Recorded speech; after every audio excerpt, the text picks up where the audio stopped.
یہی پیغام ہے جو ہمارے لیے ہے۔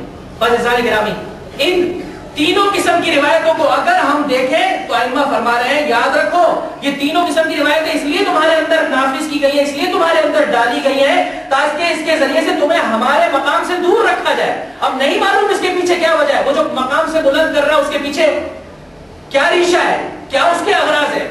آیا وہ اپنی دنیا بنانا چاہتا ہے، اپنی شہرت طلب ہے، یا یہ بیان کرنا چاہتا ہے بھائی وہ اتنے بلند ہیں کہ قابل اطاعت ہی نہیں ہے، ہم کہاں وہ کہاں، ہم ان کی اطاعت نہیں کر سکتے، تمہیں اطاعت کے مرحلے سے دور رکھنا چاہتا ہے، یا اتنا گرا رہا ہے تاکہ اس قابل بنا دے کہ پھر اس کے بعد تم ان کی اطاعت نہیں کر سکو۔ بھائی یہ تو تمہارے اپنے جیسے، ان کی اطاعت کرنے کی کیا ضرورت ہے؟ عزیزان کرام ان تمام باتوں کو مد نظر رکھیے گا۔ بس میں نے اپنی بات کو ختم کیا۔ امام زمانہ عجل اللہ تعالی فرجہ الشریف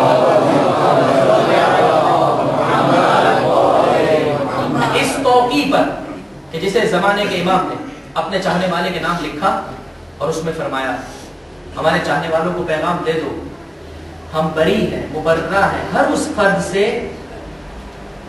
کہ جو ہماری ربوبیت کا قائل ہو جائے، ہمیں رب کے مقام پر کھڑا کر دینا، ہم اس سے بری ہیں، ہمارا اس سے کوئی تعلق نہیں۔ اب بہت ساری باتیں جو اس مقام پر تشنا رہ گئی ہیں، بہرحال ایک ایک جملے میں بیان کر دوں تاکہ موضوع اس حد تک جو ہے وہ مکمل ہو جائے۔ نمبر 1، دشنام دہی اور چیز ہے، لعن اور بیزاری اور چیز ہے، اللہ کی رحمت سے دوری کا اعلان اور شے۔ سورہ مبارکہ ممتحنہ قرآن کریم کا 60واں سورہ ہے، اس کو اٹھا کر دیکھیے، اس کی 4تھی آیت کریمہ میں پروردگار متعال ارشاد فرماتا ہے تمہارے لیے ابراہیم میں اور ان کے پیروکاروں میں نمونہ عمل ہے، اس لیے کہ ابراہیم نے آگے بڑھ کر یہ پیغام دے دیا تھا اب جب کہ تم ہمارے خداؤں کی پوجا نہیں کرتے ہو، اب جب کہ تم ہمارے خداؤں کو نہیں مانتے ہو، ان بتوں کی پوجا کرنے میں مصروف ہو، ابراہیم اور ابراہیم کے چاہنے والے تم سے بھی بری ہے اور تمہارے خداؤں سے بھی بری ہے، اور اس وقت تک بغض اور نفرت اپنے دلوں میں رکھیں گے جب تک تم خدا کی عبادت کے اپنے آپ کو قابل نہ بنا دو۔ تو ایک مرتبہ لعن، بیزاری، دل میں بغض رکھنا اللہ کے عدو سے یہ ذریعہ ہے، لیکن اس پر دشنام نہیں، اس کی اجازت اسلام ہمیں نہیں دیتا ہے، اس کے بارے میں برے کلمات کا استعمال اس کی ہمیں اجازت نہیں دیتا ہے۔ ہاں یہ ہمارے دین کا حصہ ہے، یہ سنت ابراہیمی ہے کہ یہاں پر اللہ اور اس کے چاہنے والوں کی محبت سے یہ دل بھرا ہوا ہوگا، تو دوسری جانب بغض اللہ کے عدو سے، رسول کے عدو سے اور اہل بیت کے دشمن سے اس دل میں بھرا ہوا ہوگا۔ ایک درود بھیج دیجئے محمد و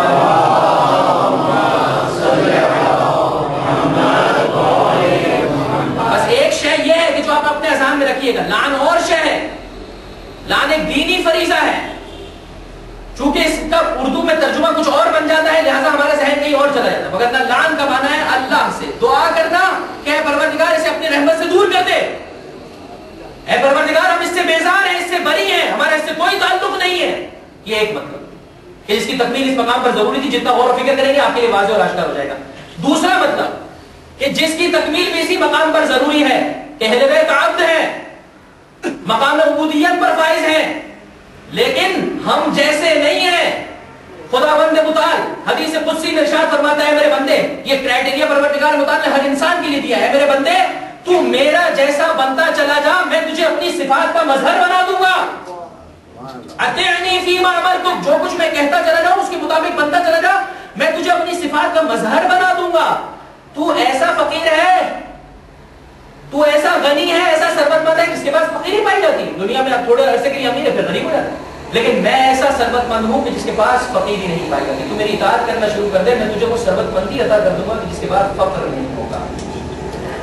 تیرے پاس وہ حیات ہے کہ جس کے بعد موت ہے، تو میری اطاعت کرنا شروع کر دے، میں تجھے وہ زندگی عطا کر دوں گا کہ جس کے بعد موت نہیں ہوگی۔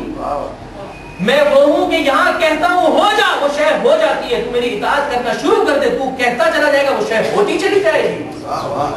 اور چونکہ اہل بیت نے مقام عبودیت میں اپنے آپ کو اس مقام پر پہنچایا، یہی سبب ہے کہ ختمی مرتبہ یہ کہتے ہوئے نظر آئے اگر مجھے اس بات کا خوف نہیں ہوتا اے علی، جو لوگوں نے وہ بات کہ جو عیسیٰ ابن مریم کے بارے میں کہی، اگر یہ لوگ تیرے بارے میں نہ کہتے تو میں تیری ان فضیلتوں کو بیان کرتا کہ اس کے بعد عالم یہ ہوتا، تو آگے بڑھتا چلا جاتا اور تیرے پیروں کی مٹی سے لوگ متبرک ہونا اپنا فخر سمجھتے چلے جاتے۔ اتنی فضیلتیں ہیں میرے مولا علی کی کہ جس طرح سے قرآن یہ کہتا ہوا نظر آیا اللہ کے کلمات کا کوئی اختتام نہیں ہے، جو اللہ کا واقعی معنی میں پیروکار ہو جائے عبد ہے، لیکن اسے خدا اتنا بلند کرتا ہے، اتنا بلند کرتا ہے کہ سنی اور شیعہ تمام منابع میں یہ روایت موجود ہے، لکھنے والے جن و انسان حساب و کتاب جمع کرنا شروع کر دیں، سارے کے سارا بحر و سمندر سیاہی میں تبدیل حاصل ہو جائے, درخت قلم بن جائے, اس کے باوجود بھی یا علی تیری فضیلتوں کا احسان نہیں کیا جا سکتا. ایک درود بھیج دیجیے محمد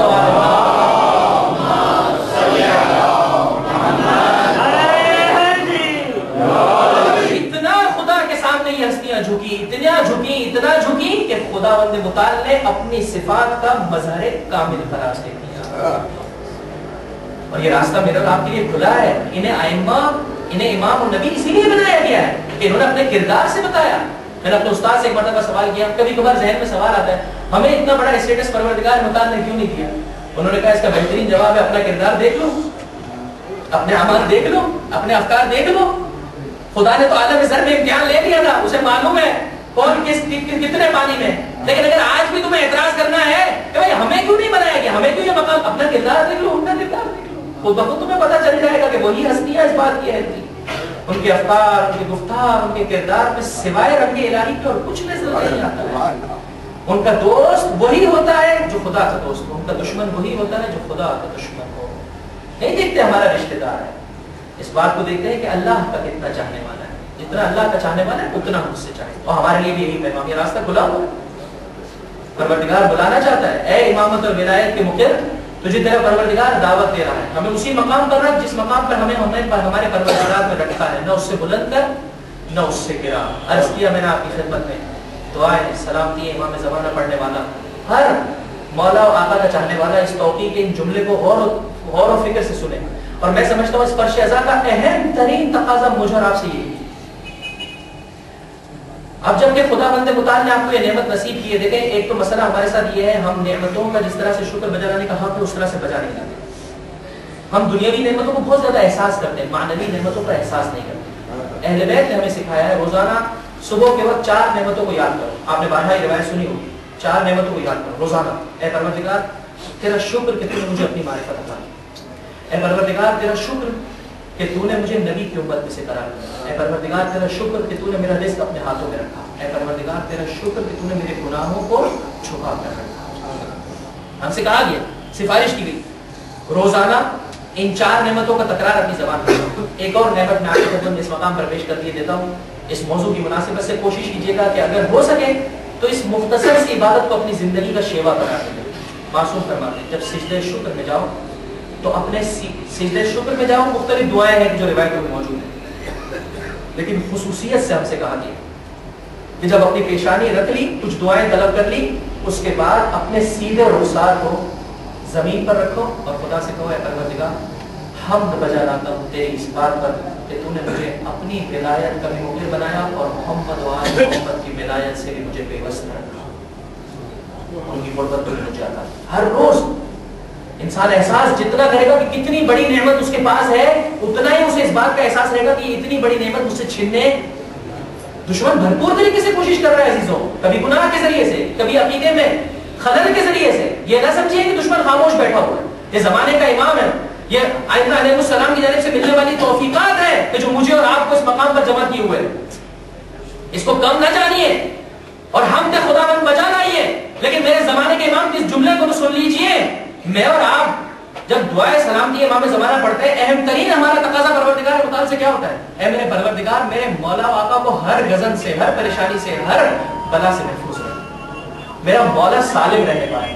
وہی مولا اپنے شیعوں سے یہ پیغام دے رہا ہے. جب سنا نا کہ بعض شیعہ اس زمانے میں بھی تھے, غیبت صغریٰ کے زمانے میں, غیبت کبریٰ کے زمانے میں, جب دیکھا کہ بعض شیعہ اس قسم کی باتیں کر رہے ہیں تو کہا ہم بری ہیں. اور پھر اس کے بعد میرے مولا نے جملے ارشاد فرمائے کہ واقعا اگر سچا چاہنے والا ہے تو اس کی آنکھیں روئیں گی. امام فرماتے ہیں قد آذانا جہلاء الشیعۃ وحمقاؤہم ومن دینہ جناح بعوضۃ ارجح منہ.